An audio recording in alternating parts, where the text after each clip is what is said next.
Imagine spending 12 years of your life thinking your father was a hero who saved you from your crazy mother, only to find out at his funeral that the person you've been hating was actually the only one who truly loved you. I spent a decade calling my mom a monster, but the truth I discovered inside an old shoebox in my dad's garage in Austin makes me wish I had never pushed her away. If you think you know your parents, think again, because the people closest to you can be the best actors in the world. My name is Sierra. When I was 8, my parents took me on a road trip across Texas. I remember laughing in the back seat of our old SUV, but halfway through, my mom, Clara, suddenly grabbed me, opened the car door while we were moving, and shoved me out onto the gravel road. I broke 3 ribs and spent a month in the hospital. My dad, Steven, was devastated. He told the police, the judge, and me that my mom had a mental breakdown. She was sent to a state facility, and I grew up with my dad as my rock. He was the perfect single father. Soccer games, prom photos, everything. I never answered my mom's letters.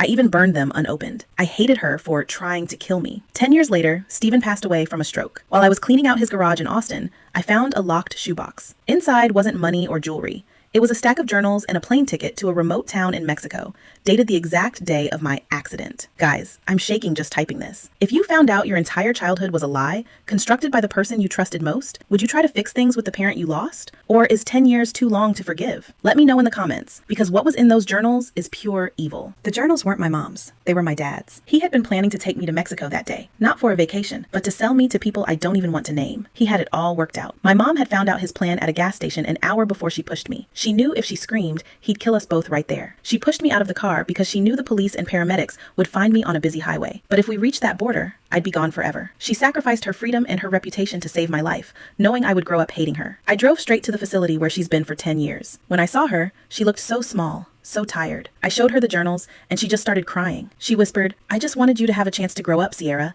Even if it wasn't with me." I spent 12 years loving a villain and hating a saint. Now, I spend every weekend with my mom trying to make up for the decade we lost. My dad is buried in a plot I never visit.